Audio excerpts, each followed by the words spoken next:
Hi hello మనం ఏం చెప్పుకుంటున్నాం ఫిఫ్త్ సెమ్లో మోడల్ ప్రాబ్లమ్స్ అనేవి చెప్పుకుంటున్నాం. యూనిట్ థర్డ్లో అంటే వెక్టర్ డిఫరెన్షియేషన్కి సంబంధించిన ప్రాబ్లమ్స్ అనేవి చెప్పుకుంటున్నాం కదా. సో ఈ క్లాస్లో కూడా ఇంపార్టెంట్ ప్రాబ్లమ్స్లో కొన్ని చెప్పుకుంటున్నాం కాబట్టి ఆ ఇంపార్టెంట్ ప్రాబ్లంలో మరొక ఇంపార్టెంట్ ప్రాబ్లం అనేది కూడా చెప్పుకుందాం. చూడండి, మీరు మెథడ్ని ఫాలో అవ్వండి. ప్రాబ్లం మాత్రమే కాకుండా ప్రాబ్లంతో పాటు మెథడ్ కూడా అర్థం చేసుకొని ఏ ప్రాబ్లం వచ్చినా మెథడ్ అప్లై చేసేటట్లు మీరు ప్రాబ్లమ్స్ అనేవి నేర్చుకోవాల్సి ఉంటుంది. ఓకేనా? ఇప్పుడు మనము లాస్ట్ క్లాస్లో ఏం చేసిన angle between the two surfaces చెప్పాం కదా. సేమ్ అలాంటి మోడల్ ప్రాబ్లం ఇంకో ప్రాబ్లం చెప్పుకుందాం. చూడండి, ఏమిచ్చాడు question, find the angle between the surface. ఏమిచ్చాడు, x² + y² + z² = 9 అండ్ ఇంకోటి ఏమిచ్చాడు x² + y² + z = 3. పాయింట్ ఇచ్చాడు. అట్ ద పాయింట్ ఏమిచ్చాడు 2, -1, 2. మనకు పాయింట్ ఇచ్చాడు, 2 సర్ఫేసెస్ ఇచ్చాడు, యాంగిల్ని ఫైండ్ అవుట్ చేయమంటాడు.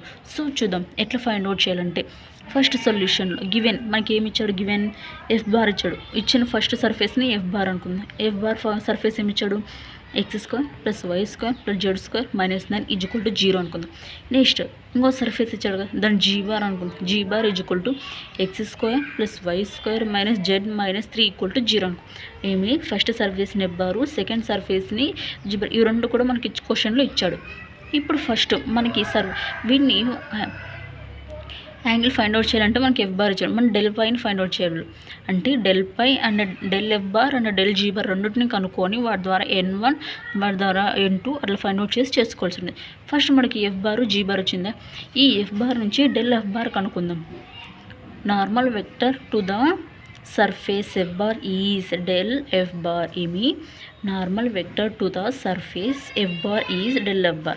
సో ఇప్పుడు ∇f² ఎట్లా కనుక్కుందాం, ∇f² ∇ అంటే మనకి ఏమి ఇచ్చాడు, ఏమని తెలుసు, I × ∂∂x + j × ∂∂y + k × ∂∂z. మనకి f² ఏమి ఇచ్చాడు, x² + y² + z² - 9. ఇప్పుడు ఈ దీన్ని with respect to the x, y, z differentiation చేస్తే ఫస్ట్ ఐతో ఐని ఎక్స్తో డిఫరెన్షియేషన్ చేద్దాం. 2x అవుతుందా, ఇందులో 2xని చేస్తున్నాం కాబట్టి 2x + j² అంటూ విత్ రెస్పెక్ట్ టు ద వైని చేస్తే 2y plus with respect to the k జెడ్తో చేస్తే 2z వచ్చిందా. కానీ మనకు పాయింట్ ఇచ్చాడు ∇f² అట్ ద పాయింట్ 2, -1, 2 అంటే ఈ ఈక్వేషన్లోకి ఈ పాయింట్ని సబ్స్టిట్యూట్ చేస్తే మనకి ఏమొస్తుంది, ∇f² = 4i⁻ - 2j⁻ + 4k. దీన్ని ఏమనుకుంటాం, n1 కన్సిడర్ చేస్తాం. అంటే మనకి f² ఇచ్చాడు, f² వచ్చి ∇f² కనుక్కున్నాం. ఈ ∇f²లోకి వచ్చిన దాన్ని మనకి ఇచ్చినటువంటి పాయింట్ని సబ్స్టిట్యూట్ చేస్తుంటాం. అప్పుడు ∇f²ని పాయింట్ సబ్స్టిట్యూట్ చేసినప్పుడు ∇f² వస్తుందిగా, దాన్ని n1 అనుకున్నాం. సేమ్ ప్రాసెస్ మళ్ళీ g కూడా అప్లై చేస్తాం. చూడండి, normal vector to the surface g² is ∇g². First ∇g², మనకు ∇ అంటే ఏం తెలుసు, I⁻ × ∂∂x + j × ∂∂y + k × ∂∂z. మనకి g అంటే ఏమి ఇచ్చాడు, x² + y² - z - 3 ఇచ్చాడు. ఇప్పుడు చూడండి, same with respect to the x and y and zతో డిఫరెన్షియేషన్ చేస్తే, ఫస్ట్ xతో చేస్తే ఏమవుతుంది, 2x + j² with respect to the వైతో చేస్తే 2y + k with respect to the జెడ్తో చేస్తే -1.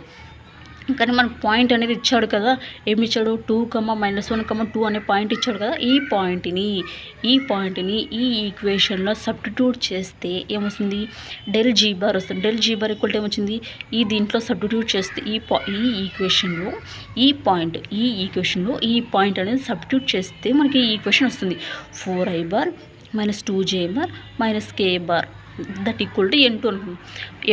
అంటే f² పాయింట్ సబ్స్టిట్యూట్ చేస్తే n1, ∇g² పాయింట్ సబ్స్టిట్యూట్ చేస్తే n2 వచ్చింది. ఇప్పుడు ఈ రెండు వచ్చాయి కదా. ఇప్పుడు n1 mod n1 చేద్దాం. mod n1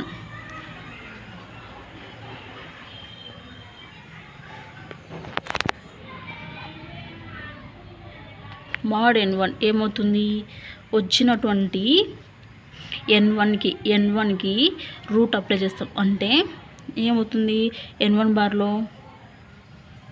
4 కదా, 4² అంటే 16, -2 అంటే ప్లస్ 2 స్క్వేర్ అవుతుంది, 4 అవుతుంది. మైనస్ అనేది రూట్లో ఉన్నప్పుడు పాజిటివ్ అయిపోతుంది కాబట్టి +4 ప్లస్ నెక్స్ట్ ఏముంది 4 ఉంది కదా, 4కి స్క్వేర్ చేస్తే 16 అంటే √16 + 4 + 16 దట్ ఈక్వల్ టు ఏమవుతుంది √36. దట్ ఈక్వల్ టు √36 అంటే ఏమి 6. నెక్స్ట్ n2 బార్, మనకి n2 వచ్చింది కదా, ఆ n2కి రూట్ అప్లై చేయాలి. ఇప్పుడు n2 ఏమొచ్చింది మనకు 4 - 4i bar 2j bar -k bar అంటే 4 స్క్వేర్ అంటే ఏమి 16 ప్లస్ 2 స్క్వేర్ అంటే 4 ప్లస్ 1 స్క్వేర్ అంటే 1. ఇదంతా కూడా ఏమవుతుంది √21 అవుతుంది. ఇప్పుడు మనకి మోడ్ n1 బార్ వచ్చింది, మోడ్ n2 బార్ వచ్చింది. ఇప్పుడు యాంగిల్ ఫైండ్ అవుట్ చేద్దాం.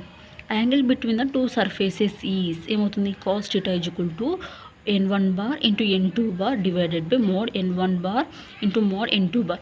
మనకి n1 బార్ ఏమొచ్చింది 4i bar -2j bar plus 4k bar. Next n2 bar ఏమొచ్చింది 4i bar -2j bar plus -k bar divided by మనకి ఏమొచ్చింది మోడ్ n1 బార్ ఏమొచ్చింది 6 వచ్చింది, మోడ్ n2 బార్ ఏమొచ్చింది √21 వచ్చింది. ఇప్పుడు చూడండి 6 4 4 జా 16 ప్లస్ -4 2 2 జా 4 మైనస్ ప్లస్ మైనస్ 4 1 జా 4 డివైడెడ్ బై 6 ఇంటూ √21. ఇప్పుడు మొత్తానికి 4 క్యాన్సిల్ 16 డివైడెడ్ బై 6 √21. మళ్ళీ దీన్ని క్యాలిక్యులేట్ చేయండి, దీన్ని క్యాన్సిల్ చేయండి అంటే ఏమవుతుంది 8 డివైడెడ్ బై 3 √21 అవుతుంది. ఇప్పుడు cos θ కదా, ఇది θ = cos inverse of 8 divided by 3 √21 అవుతుంది. ఇది యాంగిల్ బిట్వీన్ ద 2 సర్ఫేసెస్ యొక్క యాంగిల్ ఏమొచ్చింది θ = cos ఇన్వర్స్ 8 డివైడెడ్ బై 3 √21 వచ్చింది. ఇది మనకి యాంగిల్ బిట్వీన్ ద 2 సర్ఫేసెస్ సంబంధించిన మోడల్కి సంబంధించిన ప్రాబ్లమ్స్. ఇలాంటి మోడల్ ప్రాబ్లమ్స్ ఎప్పుడు ఇచ్చినా మీరు చేసుకోగలరని అనుకుంటున్నాం. ఎందుకు మోడల్స్ అనేవి ఎక్స్ప్లెనేషన్ చేస్తున్నాయి కాబట్టి మీరు మోడల్స్ అనేవి ఇంపార్టెంట్గా చూసుకోండి. ప్రాబ్లమ్ని కాకుండా ప్రాబ్లంతో పాటు మోడల్ కూడా చూసుకుంటే ఈ మోడల్ ప్రాబ్లమ్స్ ఏవి ఇచ్చినా కూడా మీరు చేయగలుగుతారు. ఓకేనా, అర్థమైంది అనుకుంటున్నాను. Thank you for watching. Please like, share and comment and please subscribe.